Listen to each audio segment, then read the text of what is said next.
हाँ जी। यार हमारे साथ कभी-कभी ऐसे होता है ना कि हम किसी चीज़ के टुवर्ड्स काम कर रहे होते हैं, हमारा कोई गोल होता है, कोई एम होता है, कोई ड्रीम होता है, लेकिन जैसे-जैसे हम उस रास्ते पर चलना स्टार्ट करते हैं और जैसे-जैसे जो हमारी जर्नी है वो डिफ़िकल्ट होती है, तो उस जर्नी पे चलते रहना बहुत मुश्किल हो जाता है। ऐसा करता है मन कि इसको छोड़ो और कोई और चीज़ देखो। तो अगर आप भी अपनी उस जर्नी के उसी पड़ाव पर हो ना, जहाँ पे आके 80% लोग क्विट कर देंगे, उस रास्ते पर चलने के लिए आपके लिए कुछ लाइन्स लिखी हैं, इसको सुनना।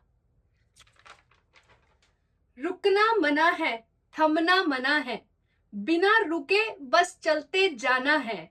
रुकना मना है, थमना मना है, बिना रुके बस चलते जाना है। मंजिल को हर हाल में पाना है, मंजिल को हर हाल में पाना है।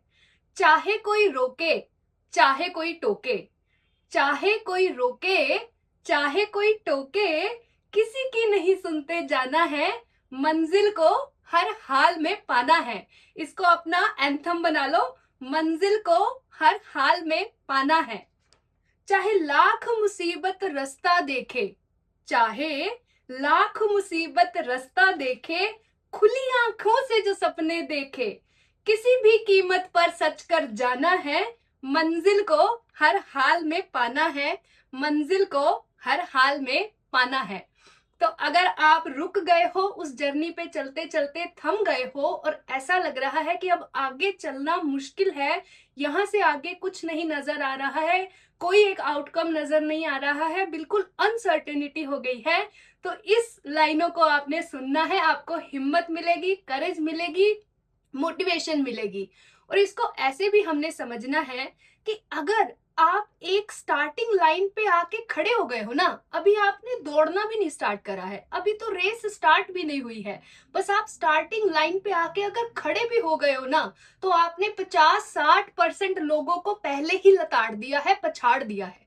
और अगर बाय चांस खुदा न खास्ता आपने उस रेस को में भागना शुरू कर दिया, तो ऑलरेडी 10-15% लोग आपने पछाड़ दिए, क्योंकि कुछ लोग वहां पे आके खड़े तो हो जाएंगे लेकिन रेस में भागने की हिम्मत उनमें नहीं आएगी। तो पहला काम आपके लिए तालियां, अगर आप उस रेस में आके खड़े हो गए कि मैं भागूंगा, मैं दौड़ूंगा, तो आप पहले ही जीत गए, आप ऑलरेडी विनर हो। उसके बाद सेकंड आपकी जीत है कि आपने उस रेस में भागना शुरू कर दिया, वो आपकी नंबर 2 जीत है। अब बस यही चीज रह गई है कि कैसे उस चीज में हमने दौड़ते रहना है। वो जो दौड़ने वाला फेज है ना, कीप गोइंग वाला फेज है, वो सबसे डिफिकल्ट फेज होता है, लेकिन वही है जो एक नॉर्मल बंदे को, एक एवरेज बंदे को, जो चैंपियन बनता है, जो कुछ बनता है अपनी जिंदगी में, फाइनल तक पहुंचता है, फिनिश लाइन तक पहुंचता है, उससे पछाड़ती है।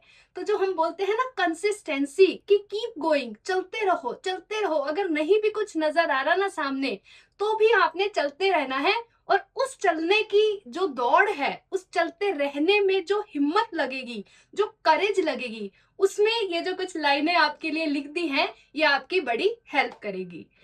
तो इस वीडियो में मेरे को सिर्फ इतना ही बोलना था। Thank you so much for watching this video and I will see you soon in the next one. Bye bye.